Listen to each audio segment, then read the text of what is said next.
Churchill Archives Centre was purpose-built to house the papers of Sir Winston Churchill. And as you can imagine, an enormous collection, some 2,500 boxes, an estimated 1 million items. But around Churchill's papers, we have assembled the archives of many of his contemporaries, some 640 individuals, the papers of politicians, diplomats, military leaders, and scientists of the modern era. The concept of this conference is to go from past to present to future.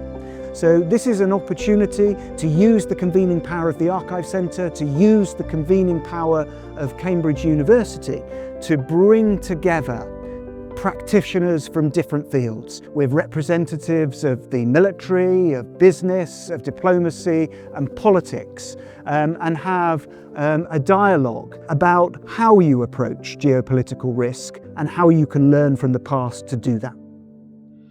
The conference has been dedicated to showing how history is important to understand, not only because it's in itself fascinating, but because it teaches us lessons about what we're dealing with in the future. Studying Prime Minister Churchill's papers, I think there are a lot of messages to the world of today, and in particular that if you want peace, be prepared for war. Peace through strength. That was the basic message actually throughout Churchill's career. So studying his papers has a direct message to our time. It seems highly appropriate to use Churchill's Iron Curtain speech, a speech he called the Sinews of Peace, to prompt a moment of reflection with this conference.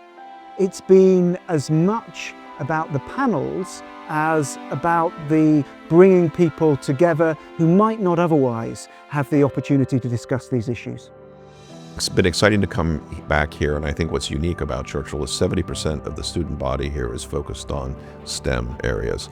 So in addition to having, the archives and a big focus on history, there is a big component of technology, and I think that those two things together are critically important in terms of understanding what's coming next.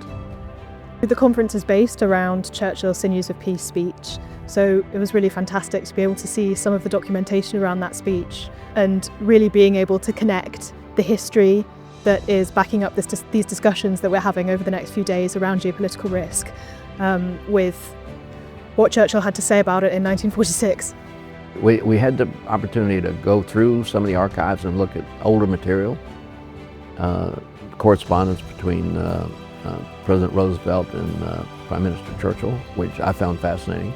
But then we were talking about the war in Ukraine and the current conflict in Iran and how that shapes what's going on and what should we do about it. So I found this conference to be not only interesting, but I would say almost thrilling that we're actually debating and looking at these issues today and in a way to try to do what's best for our countries and going forward. What we wanted to do with this conference was to use the archives and these amazing collections that we have here as a starting point for a discussion about geopolitical risk yesterday, today, and tomorrow. And I think we've achieved that spectacularly.